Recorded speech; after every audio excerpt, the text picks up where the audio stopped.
Circumstances changed. Family concerns regarding age. Stop. Advise canceling journey. Stop. Then his mama decides 42's too old for her precious boy. Sent word to call it off. Train left her right there. She wouldn't forgive me if I kept it pocketed while love was trying to happen in front of me. The sun over Wyoming was merciless that August of 1885, burning the color out of the sky until it shimmered white. Heat rippled above the rails at Red Willow Station, bending the horizon where the prairie met the heavens. A solitary wagon creaked along the dusty road, its wheels whining like thirsty throats. James Mercer drove it reins slack in his calloused hand, 44 shoulders broad as a barn door eyes, faded by grief rather than time. The silver locket in his pocket pressed against his heart, as if to remind him that love could die but not disappear. He had only meant to fetch supplies, flour coffee bullets for the wolves. That was all. But fate does not ask permission before rearranging a man's life. At the station, the air smelled of hot iron and disappointment. The afternoon train had just arrived, spilling passengers into the brightness soldiers, merchants' families, bound for somewhere else. And among them, sitting alone on a wooden bench, was Eleanor Wade. She wore a navy traveling dress creased from the long journey west. A hat pinned with wilted silk flowers shaded her face, but not enough to hide the heartbreak. Her gloved hands rested on a small valise. Her wedding trunk had already been unloaded, its label still bearing another man's name, Herbert Crawford. A telegram lay folded in her lap, the paper thin as regret. She had read it so many times. The words were nearly invisible. Circumstances changed. Family concerns regarding age. Stop. Advise canceling journey. Stop. She had ignored it, pride, hope, perhaps faith that love could not be canceled by telegram. Yet here she sat abandoned in the middle of nowhere, the train that had carried her dreams now screaming away into distance. James noticed her before he meant to. Something about her stillness caught his eye, that posture of someone holding themselves together because there's nothing else left to hold. He tied off the horses and approached the station master, an old friend named George Peterson. "Afternoon," James said, wiping the dust from his brow. "Afternoon," Peterson replied, following his gaze. "You heard about the Crawford woman?" James shook his head. "Came all the way from Boston to marry that fool," Herbert Peterson said. "Then his mama decides 42's too old for her precious boy. Sent word to call it off. Train left her right there." James felt something twist in his chest. Not pity, recognition. He'd known that kind of loss, the kind that doesn't end with the burial, but lingers in every silence afterward. "She eaten?" he asked. "Tea only since morning," Peterson said. Proud type. James nodded slowly, his hand brushing the locket through his shirt. Mary would have told him to offer kindness. "God works in strange ways," she used to say, usually right, before something unexpected saved them. He walked toward the woman on the bench. The wooden planks creaked beneath his boots, the sound startling her from her trance. She looked up, eyes the color of sage after rain, calm but weary. "Ma'am," he said, tipping his hat. "James Mercer." Her voice, when it came, was quiet but steady. "Eleanor Wade. I wonder," he began, pulling a worn Bible from his coat pocket, "if you might help me find a verse. My late wife favored it, something about new beginnings. I've been looking all morning, but I can't seem to find it." He lied. He knew the verse by heart, but he needed a reason to sit beside her, to give her purpose when the world had just taken it away. "I'm a teacher," she said after a pause, a faint smile brushing her lips. "Finding words is what I do." She opened the Bible. Pressed flowers slipped from between its pages, crimson Indian paintbrush faded, but still holding color. Eleanor caught them gently. "Lovely," she murmured. "We don't have these in Boston." "My wife said they were God's paint on the prairie," James said softly. They sat together, the Bible open between them like a fragile bridge. Around them, the station buzzed to the clang of luggage, the call of conductors, but their small bench seemed set apart, caught in a hush between one life ending and another beginning. Eleanor began to read. Her voice, clear and deliberate, filled the dry air. "For I know the plans I have for you, declares the Lord, plans to give you hope and a future." James closed his eyes. Hope and a future. The words landed like rain on parched earth. When she looked up, he was already watching her. "You read like someone who believes it," he said. "I'm trying to," she replied. "Belief, I've learned, is a kind of work." The clock above the station ticked toward 4. James thought of his failing ranch, the unopened letter from the bank, the empty bed that had haunted him 3 years. And this woman whose dignity glowed through humiliation like light through thin cloth. "I have a ranch 10 miles west," he said quietly. "Good land, though, it's near worn out. I've been alone a long time." "And I think you've been alone too long yourself." Her breath caught. "Mr. Mercer, James." He met her eyes. "Life doesn't often hand us time to think. Sometimes we just have to know. I looked at you, and I knew." "Know what?" she whispered. "That we could save each other." Silence stretched, warm, astonished silence. Outside, the departing train shrieked one last time, as if marking the end of something. "Are you asking me to marry you?" she asked, half in disbelief. "I am. Today? Today." The clock struck 4, each chime echoing like fate knocking on a door. People turned to stare, the station master, a handful of townsfolk. Eleanor's hand trembled as she looked from the telegram in her lap to the man beside her. "I don't want charity," she said. "Nor do I offer it," he replied. "Only partnership, a way forward." She hesitated, then reached for the Bible, still open between them. Her voice softened. "My mother used to say, God saves his greatest surprises for those who think their stories are already written." She stood. "Mr. Mercer," she corrected herself. "James, I think I'd like to see what surprise he's written for us." The clerk's office at Red Willow Courthouse smelled of dust ink and sun-warmed ledgers. A fan creaked in the corner, as if trying to stir what the heat had pinned to the air. "License," said Herbert Mills, peering over spectacles that sat too low for comfort. "Yes, sir," James replied. His hat was in his hands. The Bible was tucked beneath his arm like a promise he meant to keep. Eleanor stood beside him, chin-lifted gloves folded neatly against her valise. The journey's creases still lined her dress, but something new had set into the fabric of her posture resolve. Mills flipped through forms until his finger found the right one. He hesitated. On his desk lay another document, half-filled marriage license, Herbert Crawford, Eleanor Wade. The ink in her name had faded the way abandoned words do. "We'll need a fresh page," James said gently. Mills cleared his throat and drew a new sheet. Full names, places of birth, ages. "James Eli Mercer," James said. "Born in Pennsylvania. Age 44. Eleanor Margaret Wade," she said. "Boston, Massachusetts. Age 42.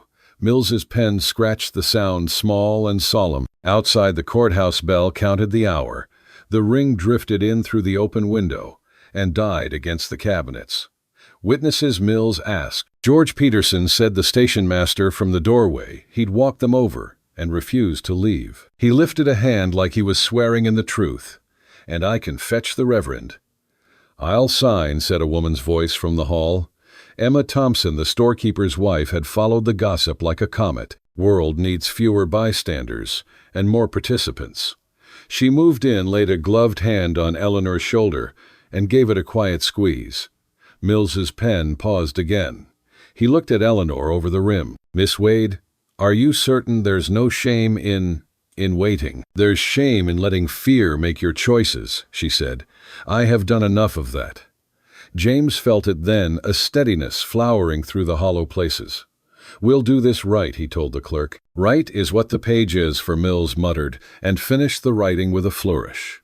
Reverend William Thomas arrived with his collar askew and his hair in mild rebellion. He took one look at them and broke into a grin that made him look younger than his calling. "Sometimes the Lord ties knots with both ends already frayed," he said, breathless. "Let's see if we can make a strong rope of it." "Church is ready," Emma announced. "I told my boy to start the pump for the organ. It wheezes, but so do most of us." They crossed the dusty square to Red Willow Church, whitewashed boards glowing in the high light. News travels faster than trains in small towns. By the time they reached the steps, a handful of neighbors had gathered, hats off, eyes wide, whispers quick as birds. Inside it was cooler, the glass windows painting thin colors on the pews. Someone had laid a small runner down the center aisle, a faded tapestry, whose pattern had survived countless Sundays of feet and tears. "Rings," the Reverend said, then winced. "Forgive me. Habit. I have one," Emma said suddenly. She tugged at her finger and worked loose a slim gold band. "My mother's. She wouldn't forgive me if I kept it pocketed while love was trying to happen in front of me." George Peterson stared at his hands a long second. Then he took his own ring off. "My Martha's been gone 5 years," he said, voice rough. "If she was here, she'd bop me with her hymn book for hesitating." Eleanor's eyes shone. "We'll give them back," she whispered. "Borrowed light is still light," Reverend Thomas said. "Stand here." They did. The Bible lay open on the pulpit. Dust motes drifted like slow confetti in the slanted sun. "Marriage is not a scaffold for loneliness to lean on," the Reverend began, voice steady as a plow. "It is work. It is weather. It is two people deciding each morning to be a roof for the other. If any hear no cause why these two should not keep it to yourselves, unless it's a sin worth naming." A ripple of laughter thawed the room. "James Eli Mercer," he said, turning, "do you take this woman to be your wife? To guard her dignity, to share your bread, to be gentle when the world is not? I do." Eleanor Margaret Wade, do you take this man to be your husband, to lend him your steadiness, to speak truth without cruelty, to help him find the road when the dust turns it to haze? "I do," she said, and the words did not tremble. They exchanged the borrowed ring. James slid the thin band onto Eleanor's finger, the bright metal catching a stripe of blue from a window pane. It looked both strange and right. A circle interrupted and continued. "By the power vested in me by the territory and by the congregations who keep this roof mended," Reverend Thomas said, "I pronounce you husband and wife. What the Lord has braided may no man pull apart." James kissed her. Brief, reverent, a first page, promised and signed. Applause rose like wind through grass. The afternoon leaned toward evening when they stepped outside. The air had softened. Children darted around with flowers that probably belonged to the cemetery, but no one scolded them. Emma pressed a parcel into Eleanor's hands, bread still warm from the store's oven, wrapped in clean muslin. "For your first supper," she said. "Don't let him convince you coffee counts as a meal." "I've lived on worse," James admitted. "Not anymore you haven't," Emma replied, and patted his arm like she'd adopted them both against his will. They walked to the wagon under a sky turning the first shade of honey. James helped Eleanor up, the brief weight of her hand in his, a spark he could feel in the old bones, the ones that had known grief. The horses flicked flies away and waited for orders. "Red Willow will talk," James said, climbing to the seat. "Then let them," Eleanor answered. "Scandal is just community learning how to recalibrate." He laughed, a sound that startled him with its ease, and clucked the team forward. The road home cut through prairie blonde as an aging head of hair. Heat still rose from the ground, but a breeze came in fits, as if the land was practicing cooling itself. Grasshoppers sprang away like thrown coins. A hawk rode a lazy circle above the creek. They didn't speak for a while. The creak of the wagon and the rhythm of hooves filled the spaces language couldn't improve. It felt, James realized, like the quiet on the morning of a storm, not threat, but expectancy. "Tell me about the ranch," Eleanor said at last. 200 acres if the surveyor wasn't drunk," James said. 30 head give or take. A house started and never quite finished. One hand, Tommy Wilson. He's mostly muscle and hope. He hesitated. And a bank letter I haven't opened. She considered that without flinching. "May I open it when we get there?" "You'd do that." "I've kept ledgers for 15 years, she said. "Numbers are only puzzles with manners. They like to be asked the right questions." The left rear wheel gave a contrary groan and wobbled. James drew the team to a standstill. "Axles had more complaints than a tired deacon," he muttered, and stepped down. Eleanor followed, lifting her skirts a thoughtful inch above the dust. Together they crouched by the wheel. A spoke had hairline cracks near the hub, small as crow's feet. She ran a finger along them the way a teacher finds frayed places in a child's recitation. "Old miles," she said. "Plenty of them," he replied. "I can nurse at home, but I ought to replace the wheel." "Not today," she said lightly, and looked up at him. The wind teased one silver thread loose at her temple. He wanted to tuck it back the way one sets a bookmark in place, careful not to bruise the page. They climbed back aboard. The wagon rolled on each creak, a faithful metronome. "Did you love her?" Eleanor asked quietly, eyes on the horizon. "Yes," he said. There was a mercy in answering what was asked, instead of everything grief tries to volunteer. Mary had a way of making hard days kneel. "Then we will honor her by not pretending she didn't exist," Eleanor said, "and by refusing to ask each other to be ghosts." He turned the words over. They felt like a table sturdy enough to set supper on. Dusk gathered in the folds between hills as they reached the Mercer place. The ranch house stood like a half-remembered hymn, 2 finished rooms, a chimney that drew well the frame of a north wing waiting for walls. Fencing ran in long lines silvered by evening. The barn sat steady as a hand placed on a child's back. From the creek came the hush of water moving in its small eternal labor. A young man jogged from the barn hair the color of straw left in the sun. "Mr. Mercer, sir." He stopped short when he saw Eleanor. His hat came off so fast it made a sound. Tommy James said, "This is Mrs. Eleanor Mercer." The boy's face did something skittish and sweet at the same time. "Ma'am," he said, and bobbed a bow that had probably never belonged to him before this second. "Welcome." "Thank you, Mr. Wilson," Eleanor said. "I hear you and hope are what this place runs on." He flushed, the compliment fitting him like a suit a little too big. "Hope's mostly hers," he said, tipping his head toward the house. "And yours if you're here." "Help me with the trunk," James said. They slid the wedding trunk from the wagon bed. The old rope handles complained but held. The smell of cedar and linen rose briefly, a breath of elsewhere. Inside would be the dress she hadn't worn for the other life needlework, given by hands that now had to imagine her somewhere different. The few books that had earned their place in a small space. The front door stuck, and then gave with a sigh. Inside, late light lay in gold bars across the boards. A cast-iron skillet hung from a nail beside the stove, blacked by years of heat, and then dulled by months of neglect. The table bore a scatter of things a man uses when he stops setting places, one plate, one cup, a knife, that did too many jobs. On the mantel sat a silver locket. Eleanor paused, recognizing the gravity of an altar. James watched her survey the room. He saw the teacher in her taking stock, sorting, making columns no one else could see. "May I?" she asked, nodding at the stove.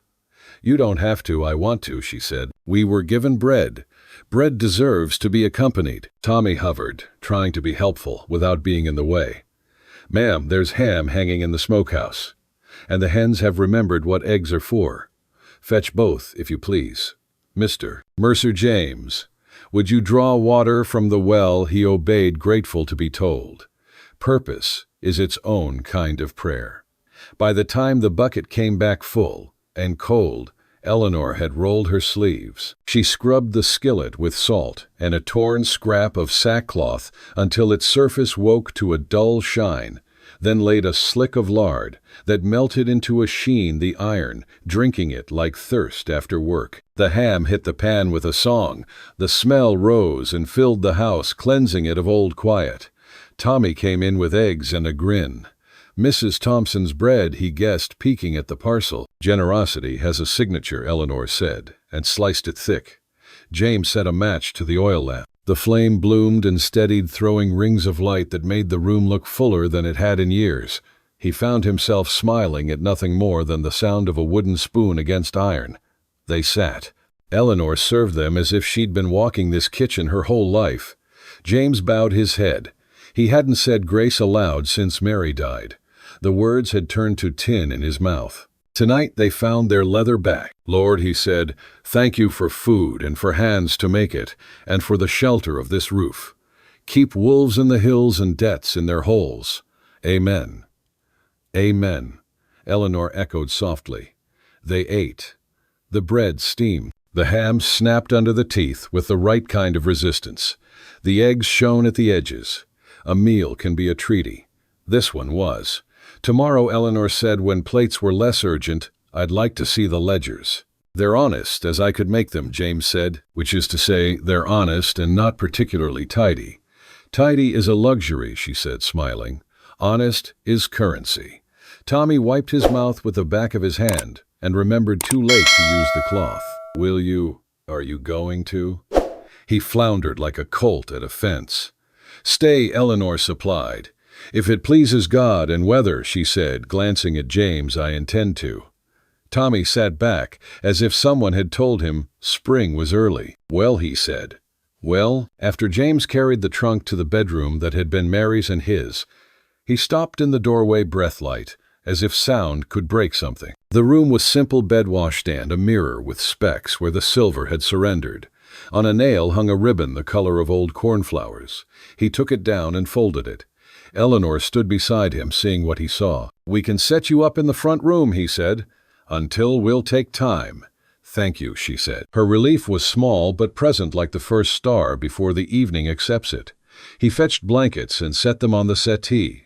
He added a pillow whose ticking had lost the crispness of new cloth. He did not apologize for any of it. Apology is sometimes a vanity. He wanted to offer what dignity he had. "Do you want the door open?" he asked. "Leave it ajar," she said. "So I can hear the house learning our names," he laughed softly. "It's been too quiet to remember much." In the kitchen, she rinsed the skillet, wiped it, and set it back on its nail. A black moon returned to its sky. She stood a moment, hand on the cool iron.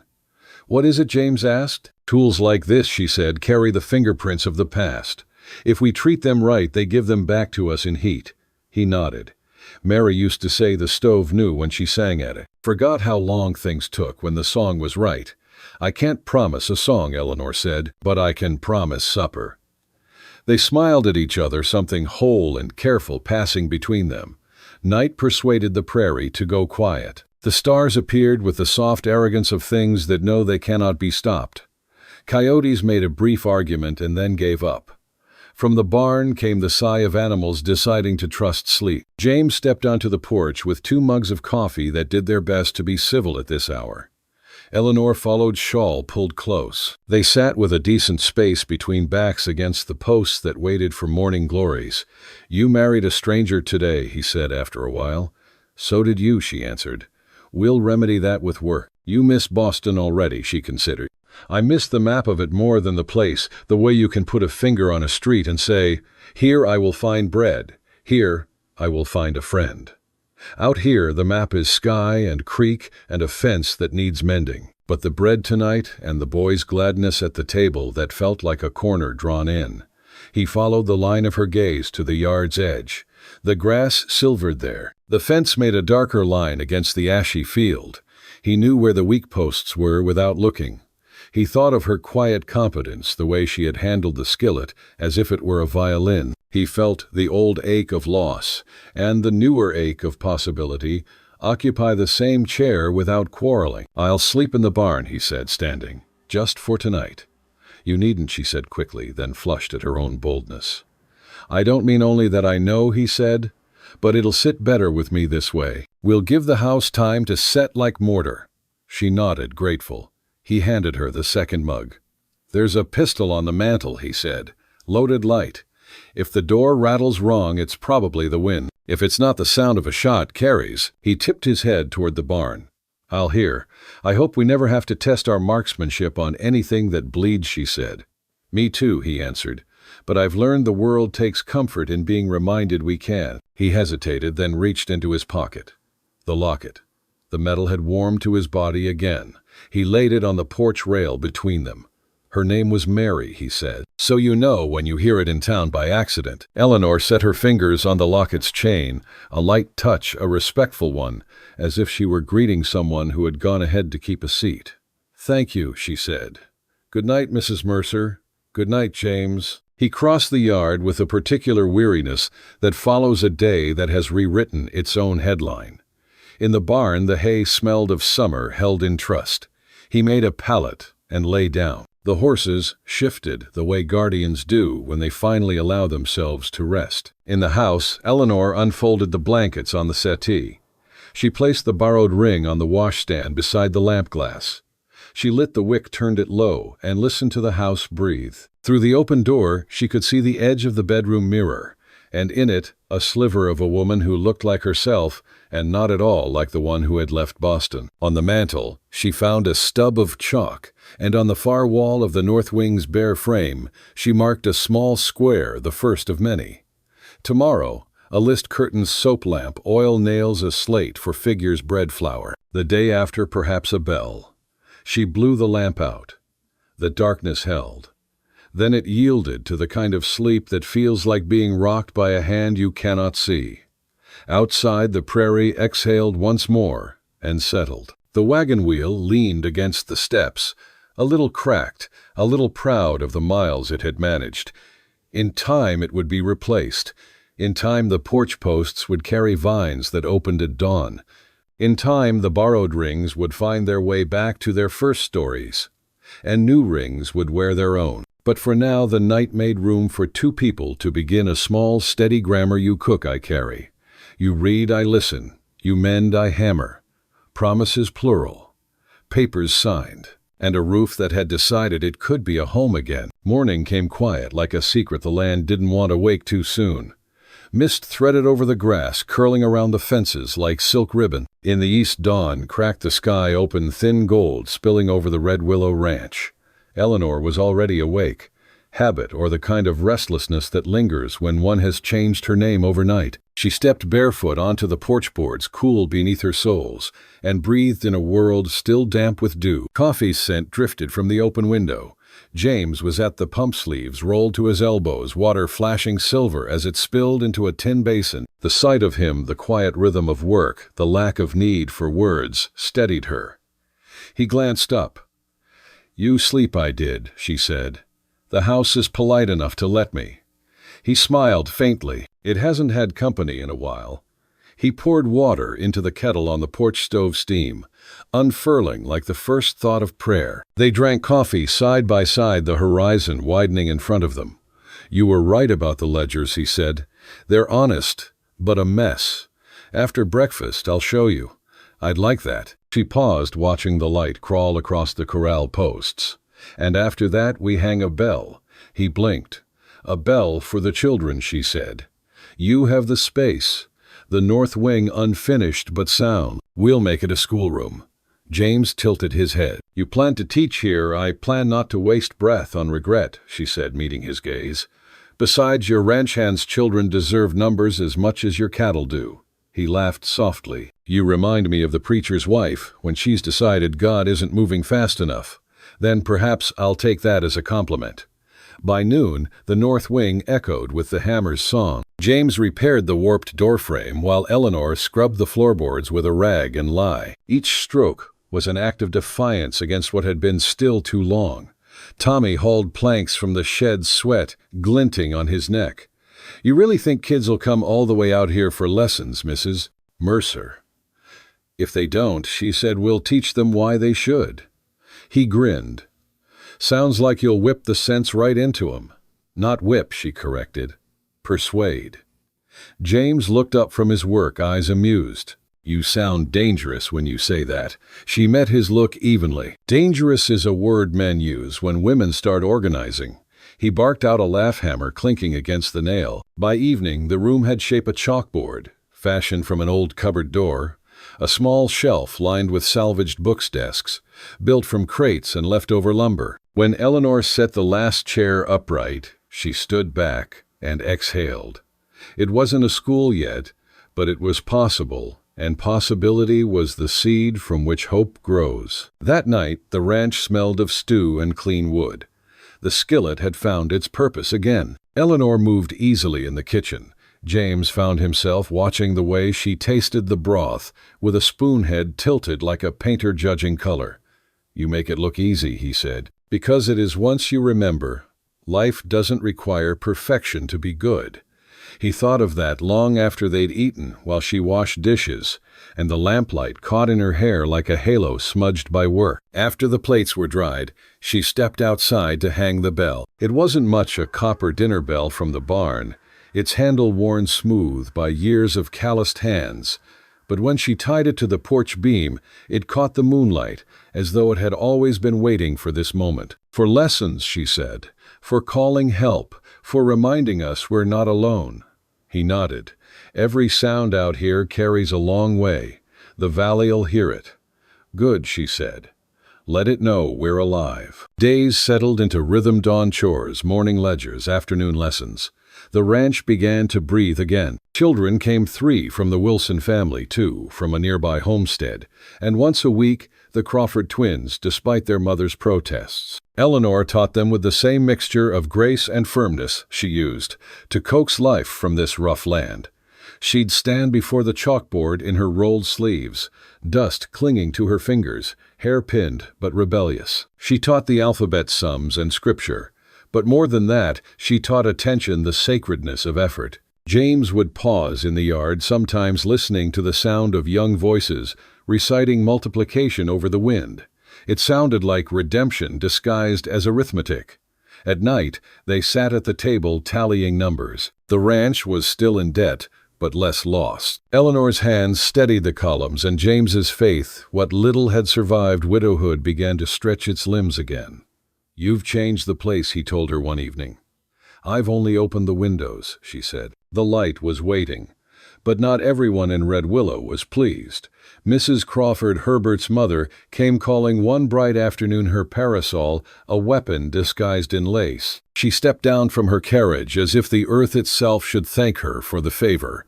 "Mrs. Mercer," she said, voice sugared and sharp, "you've made quite an impression in our town." Eleanor wiped her hands on her apron. "Good afternoon, Mrs. Crawford. Coffee?" "No, thank you." The older woman's gaze swept the yard, landing on the line of children practicing their letters on slates. "It's unusual, a woman of your years taking up teaching after marriage." "I find years make the best teachers," Eleanor said evenly. Mrs. Crawford sniffed. Herbert meant no insult in withdrawing his offer, of course. "But you understand, family legacy must be preserved." "Legacy," Eleanor repeated softly. "Is that what we call cowardice now?" The parasol trembled slightly. "I'll pray for your husband," Mrs. Crawford said, finally brittle. "This ranch seems rather cursed, first a dead wife, now a stranger with opinions." James stepped out from the barn, wiping his hands. "Afternoon, ma'am," he said, calm, but carrying a gravity that bent the air. "You're standing on ground where hard work's worth more than gossip. Best not to trample either." Mrs. Crawford paled, gathered her skirts, and left with dust chasing her wheels. Eleanor turned to James. "You didn't have to defend me." "Yes, I did," he said simply. She looked at him a long moment. Then, "Thank you." "Don't," he said. "I enjoyed it more than I should have." That night, a wind came down from the hills, strong enough to rattle shutters and wake the dogs. The lantern flickered as if the house were thinking. Eleanor looked out the window. The horizon glowed faintly. Not fire, not yet, but a gathering of stormlight. James joined her, jaw set. "There's a break in the north fence," he said. "Storm will drive the cattle toward it if we don't mend it soon." "Then we mend it," she said. "It's near dark, so we hurry." He hesitated, then nodded. "Get your coat." As thunder rolled across the prairie, they stepped into the wind together. The bell swung wild behind them, ringing once clear and defiant, its first true call. The storm rolled in without ceremony. No warning wind, no polite shift in the smell of air, just a bruised sky folding itself over Red Willow Ranch, blotting out the last silver of the sun. The kind of storm that moved like something alive and impatient. James lifted his face to it once and muttered, "We're in for a rough night." Eleanor had already tied her hair up tight, the hem of her skirt pinned high. "Then let's not waste what daylight's left." They moved like people who had been through hardship before. No panic, no talk. Only rhythm. Tommy came running from the barn, eyes wide. Fence lines gone north of the creek posts, leaning like drunks. James grabbed a coil of wire. "Fetch the lanterns and pitchforks, and wake the dogs." "What about the herd?" Eleanor asked. "Half are near the east pasture," James said. "If the lightning hits close, they'll break through what's left of the gate. Then I'll drive them west to the bluff." Unless you've grown another pair of hands," he said, already pulling on his spare oilskin. Thunder cracked so close it punched the air out of the moment. James hesitated, a heartbeat. Longer saw the calm in her eyes and nodded. "Keep to the ridge. If it gets bad, head for the rock shelf by the cottonwoods." She gave a sharp smile. "And leave you to fight lightning alone? Not likely." They split directions, James and Tommy to the north fence, Eleanor and the dogs toward the herd. Rain came sudden and mean, each drop heavy enough to sting. The prairie turned slick underfoot, clay gripping boots like it wanted to keep them. The cattle bawled low and desperate, their bodies a dark blur against flashes of white fire. Eleanor shouted over the roar, her voice cutting through wind. Hiya, hiya, the dogs fanned out their barks sharp as whip cracks. The herd began to turn muscle and fear, moving as one living wall. Her mare Juniper stumbled once but found footing. Eleanor leaned low, hair plastered to her cheek, eyes narrowed against the stinging rain. One cow broke rank, bolting toward the open plain. Without thinking, she urged Juniper after it. Hooves struck sparks off stone thunder, answering each stride. She looped her rope and cast mist, once tried again. The lariat caught the animal's neck. She pulled, bracing her weight, until the beast slowed, panting steam. When the lightning flashed again, she saw James across the field, shirt dark with rain shoulders bent against the wind, hammering a post into the soaked earth. Every swing of his arm was a refusal of chaos, of fear, of surrender. The fence line had turned to a battlefield. Posts snapped like ribs, wire curling through the mud. Tommy held the lantern, high face, streaked with dirt and rain. "We're losing it, sir." "No, we're not," James said. His voice carried that quiet tone that made the world listen. He drove the hammer again. Sparks flew when metal met stone. "Hand me another staple." Tommy fumbled it over. "Ain't no way this'll hold against a full charge." "Then we make them believe it will," James said. Lightning struck the ridge 100 yards off, white fire splitting a tree to splinters. The thunder that followed was a cannon blast, the kind that shakes the chest. Tommy flinched. God Almighty. James didn't look up. He's watching. Just busy right now. They worked until their arms burned, until their hands were raw. When the hammer finally slipped, James realized his fingers were bleeding. The rain took the blood without ceremony. Sir Tommy yelled suddenly. The creek's rising. James turned toward the valley. The narrow stream that had trickled all summer was now a black ribbon swelling fast. "Where's Mrs. Mercer?" Tommy pointed west toward flashes of movement in the distance. Out by the bluff, James dropped the hammer. "Stay with the fence," he ran. Eleanor had driven the herd uphill, but the ground was giving way beneath them, turning to sludge. The cattle bellowed, nostrils, flaring eyes, white with fear. She swung the rope again, not to catch, but to guide her voice, hoarse from shouting. "Move. Keep moving." One steer slipped, legs folding under its weight. She dismounted, mud swallowing her boots, and heaved at its shoulder. Her muscles screamed. Lightning split the sky behind her, painting everything in negative black silhouettes and ghosted motion. James reached her through the downpour, grabbing the rope. Together they hauled, their bodies leaning into the same rhythm, until the animal staggered upright and stumbled toward higher ground. For a heartbeat they just stood there, drenched, breathless, the storm raging around them. "You should be inside," he said. "So should you," she shot back, then softer. "But neither of us ever were the type to stay where we're told." He laughed, the sound ripped away by wind. "You're something else, Eleanor Mercer. And you're late," she said, climbing back into the saddle. "Let's finish this before the good Lord decides we've overreached." By midnight, the worst of it broke. The rain softened to a hiss, the thunder retreating eastward. The three of them, James, Eleanor, Tommy, stood in the ruined field. The fence held crooked but proud. The cattle huddled near the bluff, their breaths clouds in the cooling air. When the last echo of thunder faded, silence came like grace. Eleanor slid down from her horse, too tired to stand straight. James caught her by the arm before she could fall. Their clothes dripped, their boots squelched, their hands shook. "Fence is patched," Tommy said, voice trembling with exhausted triumph. James looked at him, then at Eleanor. "We did it." She smiled faintly, rain running down her face like tears that had forgotten their purpose. "We did." Tommy looked between them, cheeks flushed. "If you two don't mind, I'll be seeing to the barn before I fall asleep in the mud." "Go on," James said. When the boy was gone, the night seemed larger, the stars reappearing shyly between the clouds. Eleanor leaned her head against James's shoulder. He hesitated only a second before wrapping an arm around her. The warmth of her through the wet cloth felt like the first breath after drowning. "I thought I lost you in that light," he murmured. "You'd have found me," she said. "You seem the type." He laughed softly. "You have no idea." For a moment they just stood there, the storm's wreckage around them, the smell of wet earth thick as incense. Above, the first clean crack of moonlight edged the clouds. James looked at her eyes dark and steady. "You're not afraid of much, are you?" "I am," she said. "I'm just too stubborn to let fear make decisions." He touched her cheek, rough thumb tracing the curve where mud met skin. "Then I reckon we'll get along fine." When they returned to the house, dawn was still far off. The oil lamp burned low on the table, casting gold halos around the skillet. The Bible, the 2 borrowed rings drying beside it. Eleanor peeled off her soaked gloves. Then James's coat, her hair falling loose around her face. "You should rest," she said. "So should you." "I will." "After I light the fire." He reached for the matches, but she stopped him hand over his. "You've done enough tonight," she said. "Let me do this one small thing." The fire caught timid at first, then brave. Orange glow spilled over the floorboards, over their faces, both drawn, both alive. Outside, the bells swayed in the soft wind dripping rain. It gave one faint chime, sweet and thin. "Listen," Eleanor whispered. "Even the storm left us a song." James looked at her, the light in her eyes, the soot on her cheek, the courage that had refused to bend.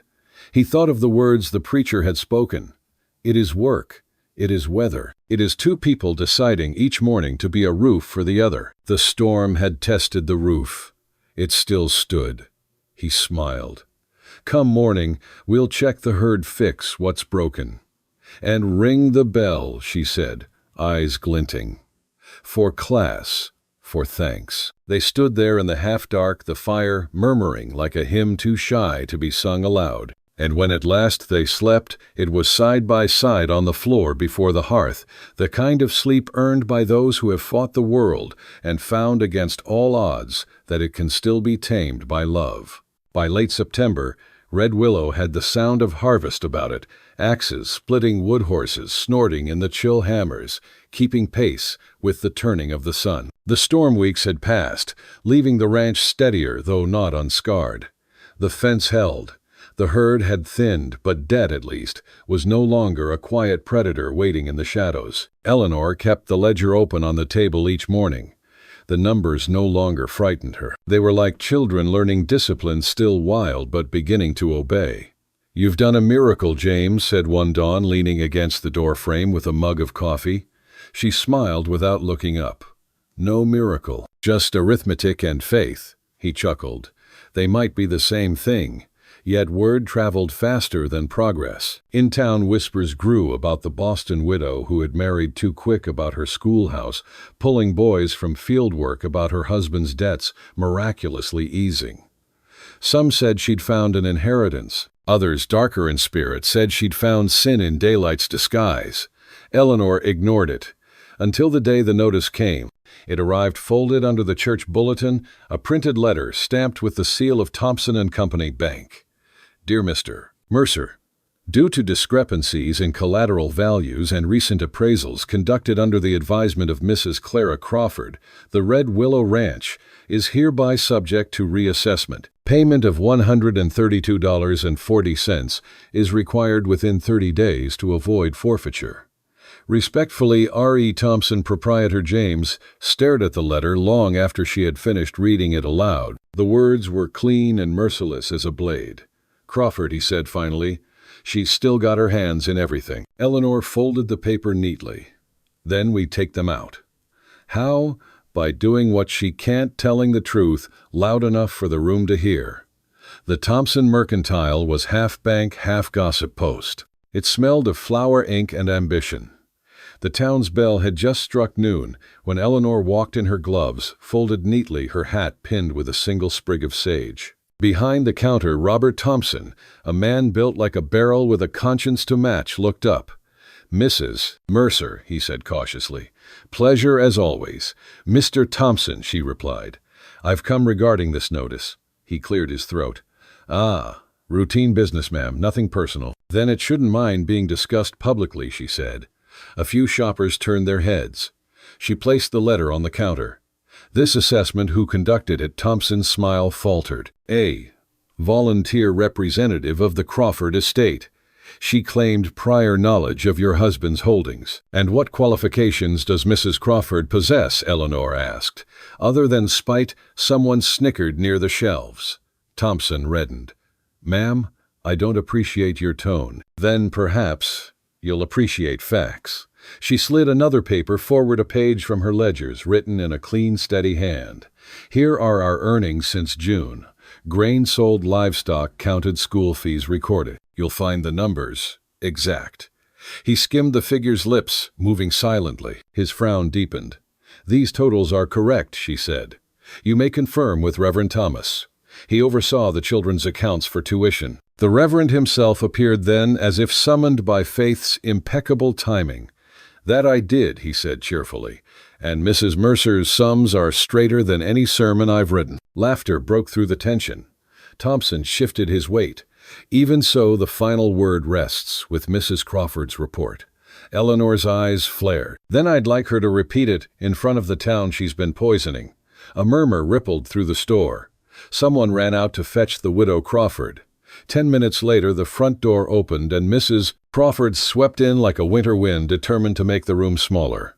Eleanor, she said sweetly, I hadn't realized you'd taken to public performance.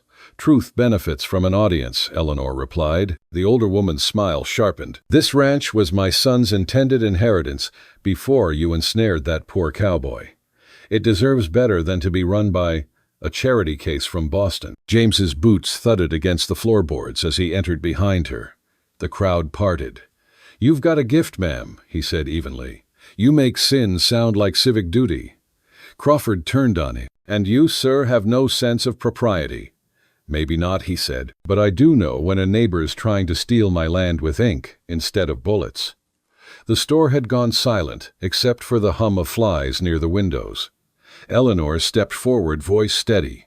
Mrs. Crawford, if your son regrets losing his chance to buy a woman like cattle, that's between him and God. But if you spread another falsehood about my home, I'll see you answer for it in the judge's office, where numbers and names still mean something.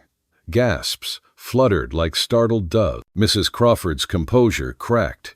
You insolent, educated, Eleanor corrected. There's a difference. Even Thompson couldn't hide a grin. The Reverend coughed politely. It seems we've settled which ledger holds the truth, he said. Mr. Thompson, you'll withdraw the notice. Thompson nodded, swallowing. Yes, Reverend. Effective immediately. Eleanor gathered the papers, folded them once, and turned to leave. As she passed Mrs. Crawford, she paused. If you'd like to speak with me again, she said softly, try kindness first. It costs less than corruption. The door swung shut behind her. That evening the sun bled orange across the fields. James found her by the corral sleeves, rolled her hands dusty with hay.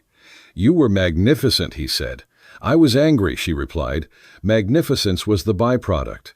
He smiled. Either way, I've never seen Thompson swallow his own tongue before. Eleanor leaned on the fence, watching the cattle move slow in the glow. I don't enjoy fighting, she said, but I'll not have us buried under someone else's comfort. Then you'll fit here, he said. The wind picked up, carrying the faint clang of the school bell. Children's laughter echoed down the hill as they ran home, boots kicking dust into golden clouds. James looked at her, quiet admiration softening his voice. You saved us. She shook her head. No, we just stopped hiding from who we already were. He reached for her hand. She let him hold it, neither shy nor bold, just steady. The sky deepened to violet and the first star appeared. Inside the house felt alive again. The scent of stew mingled with wood smoke. Tommy hummed a tune off-key. On the mantel, the 2 borrowed rings caught the light from the fire. James poured 2 cups of coffee and handed one to Eleanor. You made a stand today, he said. A big one. She took a sip. Sometimes standing still is the loudest thing you can do. He studied her face, the way the lamplight brushed her jawline, the small scar near her temple she'd never explained. He thought of all the storms she'd weathered, ocean, rumor, rain, and fear, and found his respect turning quietly into love. Eleanor, he said softly, if I was a better man with words, I'd tell you what you mean to me. She smiled. Then keep showing me instead. He nodded. I can do that. The bell outside stirred in the wind again, low and tender, like a heartbeat the house could hear. Outside, the prairie glowed faintly under the moon, and the world for a rare and holy moment seemed to agree with them. Winter didn't arrive like an intruder that year. It crept in quietly, soft-footed, and deliberate the way forgiveness does when it finally decides a heart has waited long enough. Frost took the windows first, sketching pale rivers across the glass. Then came the silence, the deep kind that blankets even thought. Red Willow Ranch was a world reduced to white and wood smoke, the air sharp enough to taste. James split firewood at dawn, the steady rhythm echoing like a heartbeat. Eleanor's breath left clouds as she hung laundry that would never quite dry. They were two figures moving through a landscape asleep, and wholly bound not by words, but by the work that kept them warm. In the evenings they sat by the fire. The chessboard lay open between them, its pieces rough-hewn and familiar. James had carved them himself over the long nights, each one a story, each one a promise. The king wore his old hat, the queen Eleanor's shawl. Even the nights bore faint resemblances to Tommy's grin and the stubborn mare Juniper. "Your pawns lean," Eleanor said, smiling, as she set them in a row. "They've been through storms," James replied. "Leaning means they've lived." She moved the first piece. "Then let's play." Outside snow hissed against the windows. Inside the only sounds were the soft click of wood on wood and the crackle of the hearth. "Check," she murmured 15 minutes later. He frowned down at the board. "You play dirty. I play prepared." "Same thing," he said, moving his bishop with mock solemnity. She raised an eyebrow. "You realize strategy's a form of courtship, don't you?" He met her gaze, a small smile curving beneath his beard. "Then I'm about to lose gracefully." She laughed, and the sound seemed to melt a little of the cold that even fire couldn't reach. By mid-December, the snow lay heavy enough to muffle everything but memory. The ranch slept under its weight. Lessons moved indoors. The children came bundled like parcels, their laughter fogging the air. Eleanor taught by lamplight, her voice calm, her chalk tracing ideas on the board like prayers for spring. Arithmetic, history, patience. Every so often she'd look out the window to where James and Tommy trudged through drifts to check the fence line. She would think, this is what faith looks like, people moving forward, even when everything tells them to stay still. That night when he came in with snow still clinging to his hat, she met him at the door with a towel and a grin. "You'll freeze yourself into the fence one of these days," she said. "Wouldn't be the worst place to end up," he said, eyes glinting. "At least it's mine." She shook her head, smiling as she brushed snow from his coat. Her fingers lingered a moment longer than necessary. He noticed, but neither said a word. Christmas Eve came with a blue twilight that stretched forever. The ranch's single lantern glowed like a star fallen too low. Eleanor had prepared a meal, simple, hearty venison stew, cornbread, and cider warmed with cinnamon. Tommy joined them, bringing a bundle wrapped in burlap. "From Ma," he said, placing it on the table. Inside was a jar of preserves, a knitted scarf, and a note for the Mercers. Because home ain't built, it's shared. They ate by firelight, laughter, easy stories rolling out between bites. When the plates were cleared, James rose and disappeared briefly into the next room. When he returned, he was carrying a small wooden chest. "I was going to wait till morning," he said. "But you don't strike me as the patient sort." Eleanor looked up, curious. "What is it?" "Something to pass long nights." He set the chest on the table, opened it. Inside, each piece gleamed faintly with polish. The full chess set was finished now, the board, inlaid with alternating squares of pine and walnut. She caught her breath. "James." He shrugged, suddenly self-conscious. "Didn't have gold or lace, just wood and time. It's beautiful," she whispered. "And it's us." He smiled. "That was the idea." She reached out, fingers brushing the carved queen. "You gave her my shawl." He nodded. "Couldn't think of anything more fitting." Her hand trembled slightly as she picked up the king. "And him, just a fool with a hat," he said softly. "Lucky enough to sit across from you." Something in her eyes changed, then a gentleness, too deep for speech. She set the piece down carefully, like it might break under the weight of gratitude. "Let's play," she said. They did. And as the fire burned low, the night seemed to draw closer around them, not in threat, but in blessing. Later, when Tommy had gone to the bunkhouse, and the last candle, guttered Eleanor, lingered by the window. The moon hung fat and white above the snowfields.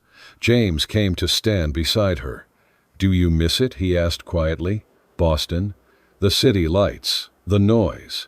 She thought a moment. Sometimes, she said, but the noise out here, Windwood and you hammering at dawn, it's a better kind. He looked at her then, not as the woman who had saved his ranch or who'd faced down gossip and weather, but simply as the one who'd chosen to stay. You've changed this place, he said. Changed me. She turned, met his gaze. Maybe we just uncovered what was already there. The silence between them wasn't empty, it was full. He reached for her hand. She let him. The warmth that passed between them was quiet, steady, like the fire behind them refusing to die. Outside, the snow whispered over the fields, and the bell above the porch gave a single soft chime, as if to mark the moment. In that fragile sound, everything that had been broken in them seemed for the briefest breath made whole. When the first thaw came, it came sudden, like a sigh held too long. Snowmelt ran in silver threads through the pasture, and the air smelled of wet earth and cedar. The prairie woke in shivers of green, and the sound of life returned, the creak of wagon wheels, birds stitching morning together, with song the soft rustle of wind in the new grass. Eleanor Mercer stood on the porch steps, with her skirts pinned and sleeves rolled, a broom in hand, and the look of a woman who had survived something that tried to erase her. Inside, the kettle hissed. Outside, the sky was so blue it hurt to look at. James came up from the barn, brushing sawdust from his shirt. Fence held through the melt, he said. Miracle that. She smiled. No miracle, just work and stubbornness. He grinned. Two of your finest qualities. They shared a quiet laugh before she noticed the rider coming up the road, a mail courier in a blue coat, dust and spring wind at his back. Post from the east, the man called, tipping his hat. Eleanor's hands froze around the broom handle. Boston, she asked softly. Boston, he confirmed, handing her the letter with its neat, looping script. Rebecca's handwriting. Her sister's. A piece of her old life, sealed in wax and time. Eleanor carried the letter inside, set it on the table, and just looked at it for a while.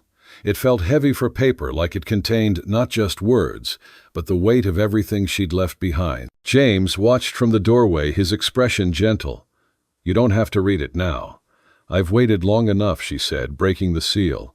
The first lines hit her like a familiar scent, warm, scolding, beloved. Dearest Eleanor, when your last letter reached us, Mother nearly dropped her embroidery hoop. Father, as ever, said nothing until supper, then announced that any man with sense enough to marry you deserved his respect, if not his pity. Boston feels smaller without you. The girls at the academy still ask when Miss Mercer might return to teach. I tell them never, because she finally learned to live instead of instruct. Mother is coming around, though she hides it behind complaints about Wyoming weather and your reckless independence. She sends you her silver hair comb, says it kept her sane in storms of her own. And Eleanor, I think of you more often than I say. I wonder what silence sounds like where you are. I wonder if you've forgiven the world for breaking your heart once, and if you've let it mend you in its strange, imperfect way.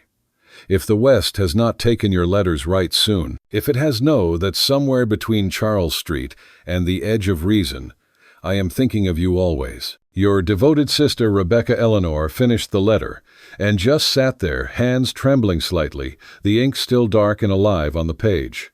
James stepped closer. Bad news? She shook her head. No, the opposite. He pulled up a chair, waiting. She read parts of it aloud, her voice soft but sure. The words filled the kitchen, Boston blending with Wyoming, the sound of tea boiling, mingling with the memory of carriage wheels and city bells. When she finished, she folded the letter carefully, almost reverently. She's thinking of visiting, Eleanor said. In spring. James smiled. Then we'll ready a room. Tommy can build a bed frame by the window. Rebecca doesn't ride, Eleanor said thoughtfully. We'll need to meet her at Clearwater Station. Seems fitting, James said, full circle and all. Later that afternoon, she found the small parcel tied to the letter, a silver hair comb, polished but worn at the teeth. It caught the light as she turned it in her hand. She said it kept her sane in storms, Eleanor murmured. James looked up from the workbench. Then you come from strong women. She smiled faintly. And opinionated. Comes with the territory. She pinned the comb into her hair that evening before supper. It caught the firelight and gleamed like captured moon. James noticed, but didn't comment until halfway through the meal. "You look like someone the wind itself might bow to." She laughed. "You mean old-fashioned?" "I mean timeless," he said simply. The thaw brought visitors. Tommy's mother, Mrs. Wilson, stopped by with pies and gossip. Reverend Thomas rode through on his bay mare, declaring the school a beacon of the Almighty's patience. Yet, amid the noise and renewal, the letter sat on the mantel an anchor from another world. Sometimes Eleanor would catch herself staring at it as though expecting Boston to speak again. One night, when the wind moaned like an organ through the rafters, she asked quietly, "Do you ever think about before? About who we were?" James turned the poker in the fire. "Sometimes. But I like who we're becoming more." She nodded. "Rebecca says I sound different in my letters now. Less proper. More alive." "That's what breathing prairie air does," he said. She leaned her head against his shoulder. "Do you ever think of Mary?" He was silent, a long time before he answered. "Every day. But it's not pain anymore. It's gratitude for what was and for what is." Eleanor smiled faintly. "Then maybe the past isn't something we escape. Maybe it's something we carry until it stops being heavy." James reached for her hand, lacing his fingers through hers. "Then we'll carry it together." Spring came in full by the time Rebecca's second letter arrived, shorter, brighter, scented faintly of lavender and city ink. "Sister mine, I have purchased a train ticket. Expect me in May. Tell your husband to brace himself for questions and opinions. Tell the West I intend to see if it's worth all the ink you've spilled in its defense." Eleanor laughed when she read it, a sound that carried through the open windows. "Rebecca's coming," she told James, eyes shiny. He smiled, setting down his tools. "Then I'd best scrub up and learn to pronounce lavender." "You'll do fine," she said. "She loves wit and honesty." "Then she'll love you twice over," he said. Outside, the morning glories had begun to climb again, curling around the porch posts in loops of blue and green. Eleanor touched one of the blossoms, still soft from dew. "Funny," she said, "how life blooms where it shouldn't." James watched her, his voice low. "Maybe it's not where it shouldn't. Maybe it's where it's finally allowed." The wind carried the scent of earth and rain, and for a long while neither of them spoke. The world was green again, and so were they, renewed, uncertain, hopeful. The letter from Boston lay open on the table, its edges curled from use, but the ink unbroken. It was proof that some roots don't die when replanted, they just grow in different soil under a bigger sky. May arrived with the sweet sting of lilac in the air. On the morning of Rebecca's expected train, Eleanor rose before dawn, her excitement wound tight as wire. She pressed the silver comb into her hair, the same one her mother once wore, and looked at herself in the small oval mirror above the washstand. The woman staring back wasn't the same who had left Boston 2 years before. Her face was weathered but calm, her shoulders square from work, her eyes touched with the quiet confidence of survival. James hitched the wagon while she packed a basket fresh-bred apple preserves, a jar of honey wrapped in cloth. At Clearwater Station, the platform was alive with spring travelers, soldiers, farmers' women in Sunday hats, clutching children's hands. Eleanor's heart beat so fast it hurt. The whistle blew. Steam clouded the air, and through it came Rebecca, gloved, elegant, her dress, a soft gray trimmed with lace that caught the sunlight. For a moment, both sisters stood frozen. Then Rebecca dropped her valise and ran the last few steps. Eleanor caught her laughing and crying at once. "You made it. I told you I would. I had to see this mythical life you've built." James tipped his hat politely. "Mrs. Mercer, ma'am. Welcome to Wyoming." Rebecca eyed him with amusement. "So, you're the miracle worker. Mother said you must have the patience of Job." He chuckled. "Reckon your sister might say the same about me." The drive back to the ranch was filled with stories. Rebecca marveled at the endless horizon, the hawks circling high above the scent of sage after rain. "It's like living in a painting," she murmured. "It's like living in something that paints you back," Eleanor said.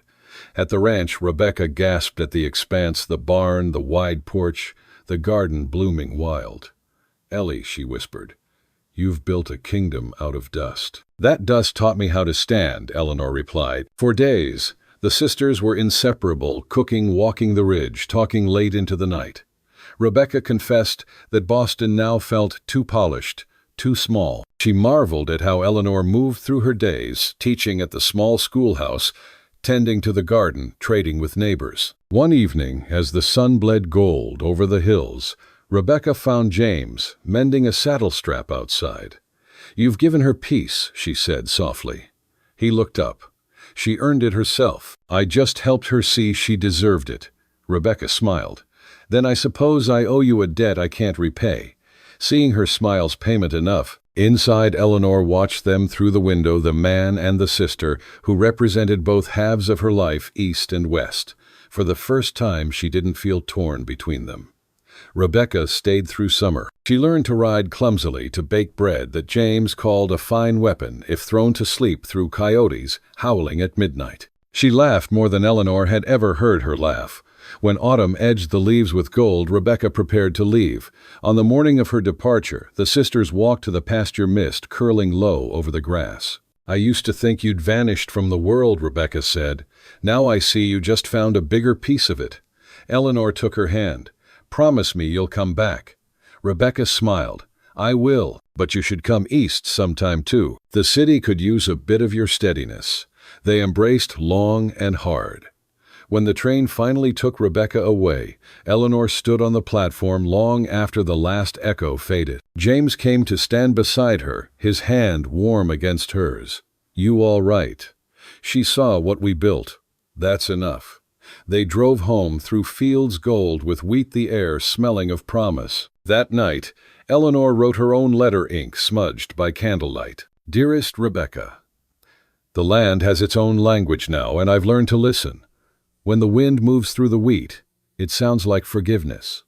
When rain falls on the roof, it sounds like memory turned gentle. You asked if I've forgiven the world. I have, because out here it forgives me back. Give Mother my love. Tell her the comb keeps me steady when the storms come. And tell Father that if pity is the price of love, I'll pay it gladly. Your sister, always, Eleanor." She folded it, sealed it, and set it beside the first letter on the mantel. 2 lives, 2 worlds, held together by ink and grace. Outside, the wind sighed through the grass like an old hymn. James's footsteps approached behind her, soft against the floorboards. Writing again, he asked. "Always." He wrapped his arms around her, his chin resting atop her head. "What did you say this time?" "That the land forgives," she whispered. He smiled. "Then it's taught you well." The fire cracked softly. The night deepened. And on the mantel, beneath the silver comb's quiet gleam, the letters from Boston rested like twin hearts. Proof that distance could not unmake love, nor silence undo the sound. By the time summer bent toward its slow golden decline, Red Willow smelled of cut hay apples and wood smoke from early suppers. The prairie glowed like an old coin under the late sun, and the days carried that soft exhaustion only good work can give. Even the wind seemed gentler, as though the land itself were drawing a long, contented breath. Clearwater was busy again. Wagons rattled through town loaded with cornstalks, sacks of flour, and pies still warm enough to fog the glass. The harvest festival, that yearly ritual, stitched together by food pride. And the need to prove that life, no matter how hard, still tasted sweet at season's end, was only a week away. Eleanor Mercer had been asked to help organize the exhibits. She'd agreed, but only with one condition. No trophies this year, she told Reverend Thomas at the planning meeting in the church hall. No prizes for best corn or largest squash. Let's celebrate what survived. The Reverend raised a grizzled brow. "You mean everyone wins?" "I mean everyone endured," she said. "That's harder." There was a murmur of agreement. These people had seen her patch fence posts in sleet-stitched torn hands, coax milk from half-starved cows, and turn a failing ranch into a story parents told their children when they wanted to explain grit. If anyone knew the value of endurance, it was Eleanor Mercer. At the ranch, preparations began early. James mended the wagon axle in the shade of the barn, while Eleanor and 12-year-old Tommy sorted through baskets of fabric, scraps flannel from old shirts, bits of linen from the church, a torn blue curtain that had once hung in her Boston apartment. This one, she said, holding the curtain to the light. For the corner square. Tommy frowned. It's got a rip in it. Then it's perfect, she said. Everything worth keeping does. He grinned at that, a boy, already half a man, his hands calloused from chores, but his smile still quick and boyish. They worked for days cutting and sewing by the window while cicadas droned outside. The rhythm of needle and thread filled the evenings, the quiet scrape of scissors, the soft pull of fabric, the occasional muttered word when a stitch went wrong. The harvest quilt, Eleanor decided, would be their story and thread, a record of hands and seasons and forgiveness, stitched one piece at a time. Each scrap carried memory: James's old work shirt that smelled faintly of cedar, Tommy's first school smock, the hem from a dress she'd worn the day she arrived in Wyoming, terrified and proud. James watched her sew one evening, her hair caught in the orange of the setting sun. "You make it look easy," he said. "It isn't," she replied without looking up, "but it's honest." He smiled. "Seems to be our pattern." Festival day came wrapped in warmth and dust. The road to Clearwater glittered with wagon ruts like threads of light. Families traveled from miles around, women balancing pies on their laps, men leading reluctant pigs on ropes, children sticky with anticipation and early molasses. By noon, the town square had transformed. A fiddler tuned his strings under the elm. The air shimmered with the smell of roasted corn, fried dough, and new cider. Laughter folded into the wind. Life felt abundant again, hard-won, a bit frayed but undeniably alive. At the heart of it all hung the harvest quilt, stretched between two cedar poles near the courthouse steps. It wasn't perfect. The seams wandered. The colors clashed in places, but the longer one looked, the more sense it made: storm-gray squares beside wheat-gold red triangles cut from old bandanas, white cloth, stitched with tiny verses from Scripture, and in the very middle a ring of deep blue framing, small embroidered bell. Eleanor's bell. When the wind moved, the fabric rippled like the prairie itself, flawed sun touched alive. People gathered close, murmuring. "It's beautiful," whispered Mrs. Wilson. "Every bit of it looks like us." Reverend Thomas wiped at his spectacles. "A sermon in fabric, if ever I saw one." Even Mrs. Crawford, notorious keeper of grudges and lace gloves, stood at the edge of the crowd, twisting her fingers, her mouth a careful line. She didn't speak. Not a word. Eleanor stepped forward. Her voice carried easily. It had learned to in the open wind where conviction was the only thing that traveled far. "This quilt," she said, "isn't about beauty. It's about proof. Proof that after the fire, the storm, and the gossip, we're still standing. Every square here came from something broken, and every stitch came from hands that refused to quit." She paused, scanning faces browned by the same sun that had burned hers. "If you see your own color in it, it's because this land has claimed you same as it did me. And that's a blessing, though it rarely feels like one at first." Silence followed, respectful, weighty. Then someone began to clap. Another joined. Within seconds, the sound rolled through the square like the return of rain. James stood near the back hat, in hand, pride softening his weather-creased face. He caught her eye and nodded once, a man acknowledging not his wife, but his equal. The afternoon stretched long and golden. Children raced with ribbons. Men argued over the proper method of drying corn. Mrs. Thompson's cider was declared strong enough to raise the dead and convince it to dance. Fiddle tunes wound through the air until the dust itself seemed to sway.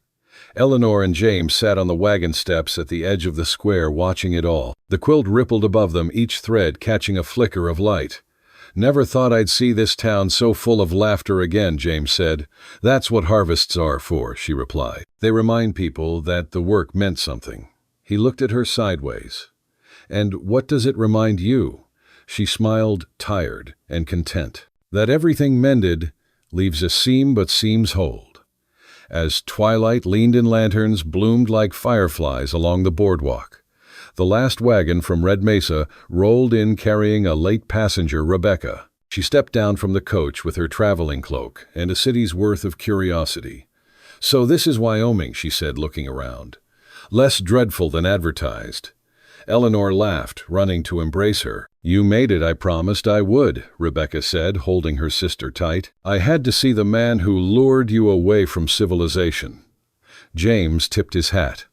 "Ma'am, civilization's been overrated since Genesis." Rebecca blinked, then grinned. "Oh, I like him." They spent the evening trading stories under strings of lanterns. Rebecca marveled at the quilt, the schoolhouse, the endless sky. "You've built a small empire of peace," she said. "I'd write a book about it if I thought anyone back home would believe me."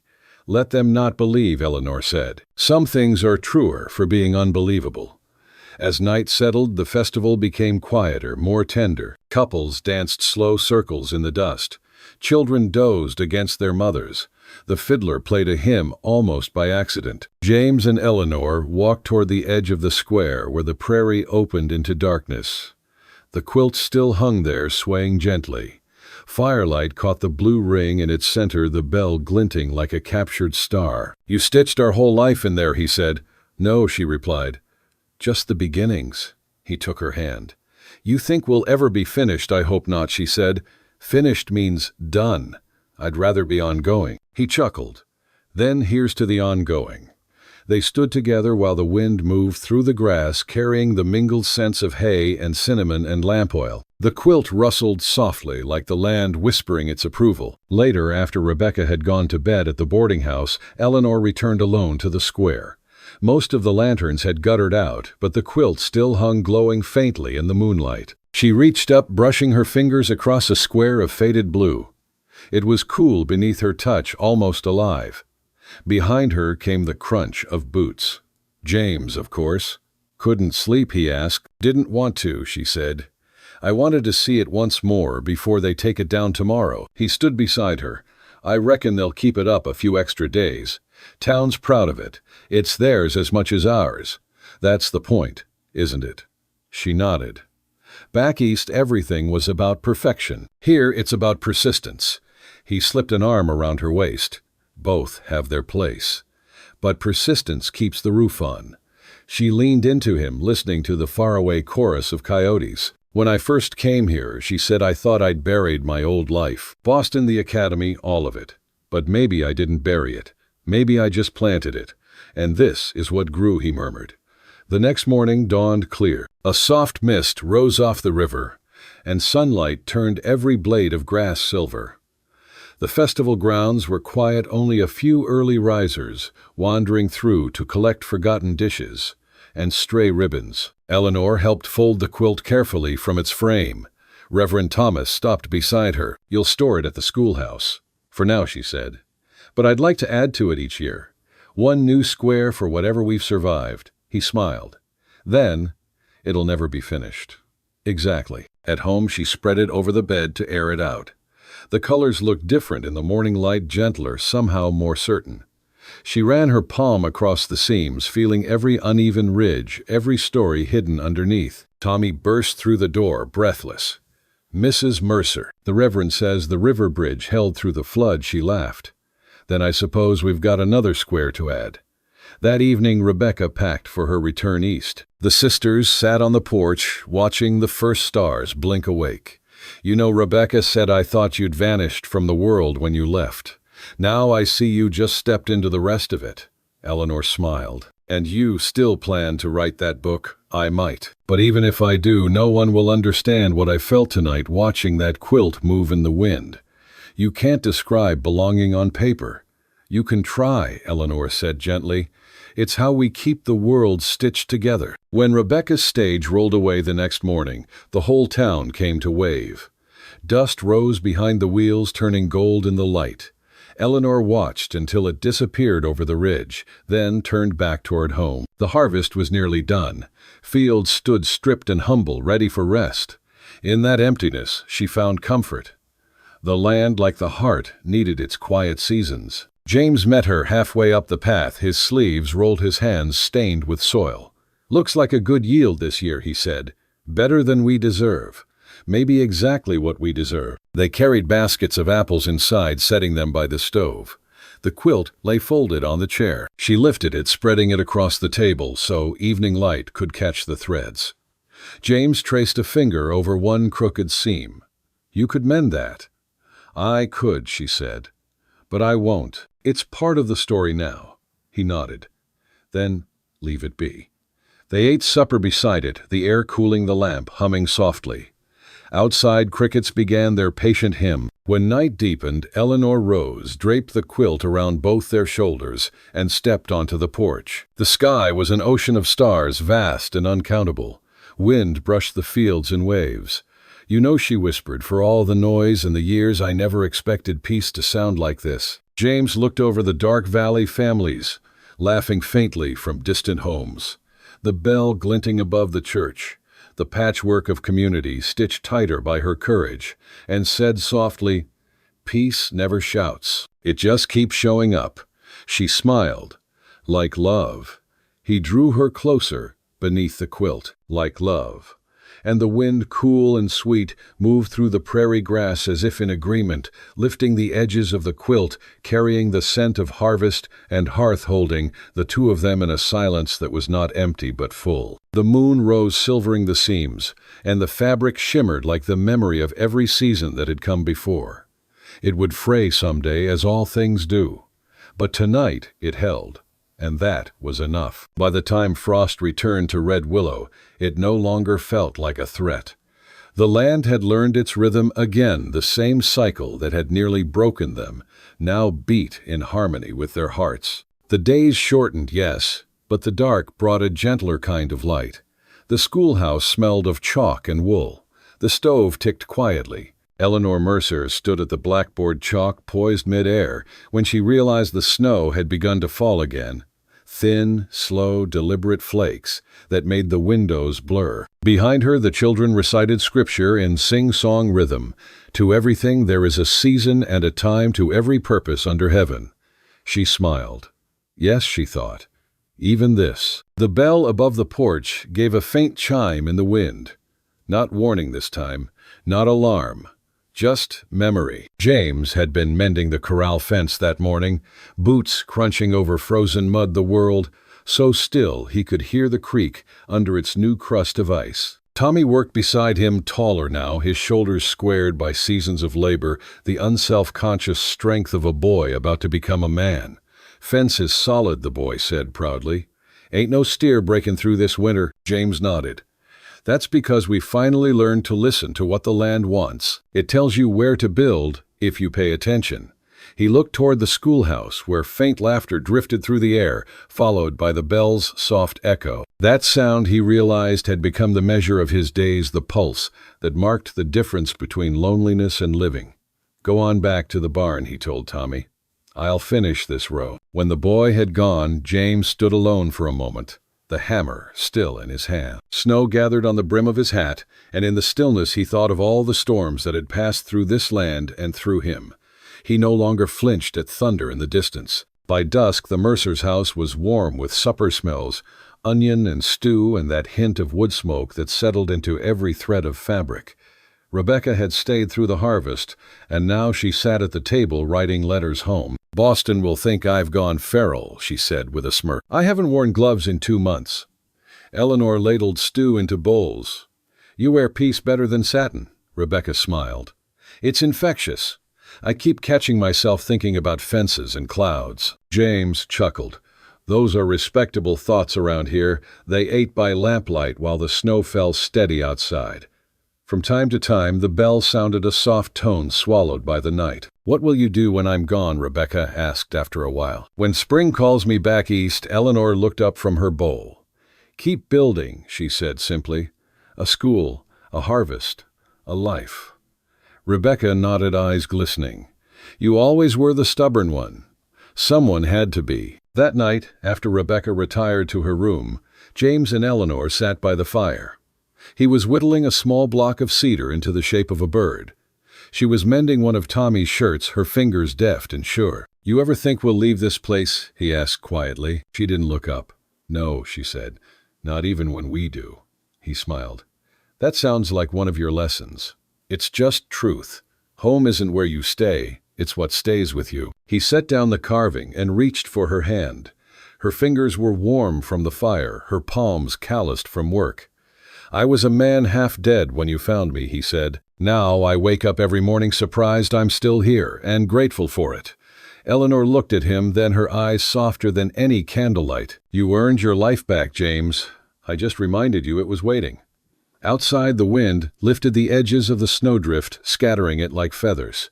The storm came the next week, hard and clean. Snow out of the northwest, like a sheet, pulled over the world. By mid-afternoon, the sky had flattened into a white that touched everything and erased edges, the kind of weather that forced even the proudest men to bow their heads and hurry. At the schoolhouse, Eleanor dismissed class early. Mothers in woolen shawls and fathers with wide-brimmed hats collected their children and folded them into the whiteness. She checked the last slate, banked the fire, and hung the bell rope higher so it wouldn't knock itself silly in the gusts.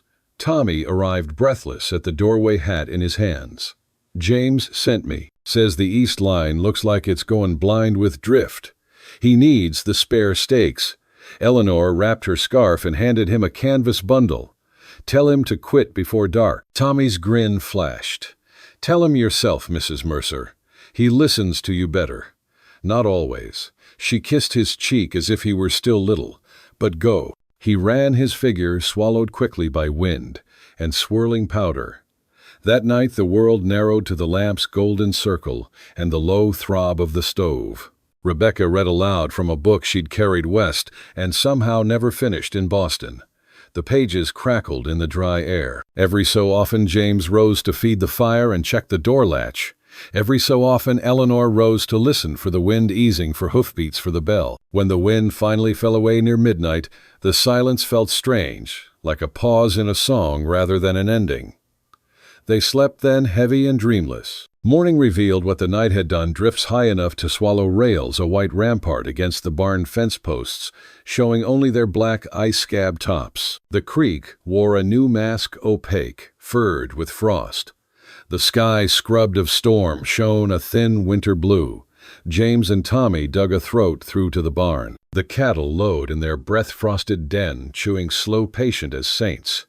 The mare stamped once and blew steam like a locomotive. James checked hooves, haywater work, with a cadence his body knew even as his mind wandered toward the hill, where 3 small stones stood in a row, and the snow always lay a little softer. He touched the mare's neck, steadying himself with the old comfort of muscle and warmth. Back at the house, Eleanor lined mittens on the hearth and set a pot to simmer with onion and leftover roast. Rebecca watched her. "You move like you're writing," Rebecca said. "Only the sentences are soup and sweaters." Eleanor smiled. "My favorite kind of grammar." 2 days later, a rider lurched into the yard on a lathered horse scarf, iced over eyes, red rim. It was Isaac from the Whitaker place beyond the ridge, the one with the youngest boy who'd never taken to town. Mrs. Mercer, he got out between chattering teeth. He swallowed, winced. "My Ruth started with a fever in the night. And Will's leg he slipped the morning of the storm. I thought it was just a knock. His breath hitched. It's gone ugly." Eleanor's coat was on before the last word left him. James was already at the door with the wagon team, the heavy runners they'd planed smooth in autumn for just such roads. "We'll go," Eleanor said. "Rebecca will sit the stove. Tommy, you're with her. Keep the iron hot. If the wind rises, you ring the bell 5 times every hour." "5?" Tommy asked. "So we don't forget ourselves," she said. "So the world knows we're still here." They reached the Whitakers' cabin by noon, the snow so bright it hurt. The house crouched under its drifts like an animal nursing its heat. Inside, every surface wore steam. The air smelled of sage and sickness. Ruth lay flushed and ferocious-eyed, whispering nonsense to the sealing fingers plucking at the quilt.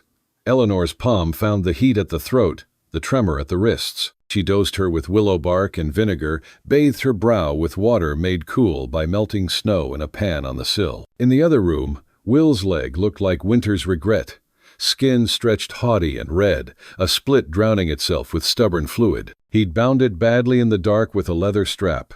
The freeze had bitten what the leather couldn't save. James leaned in the doorway, jaw tight. He remembered the ranch hand he hadn't saved in another life, Another storm, another kind of silence. Boil the knives, Eleanor said, and steady your hands.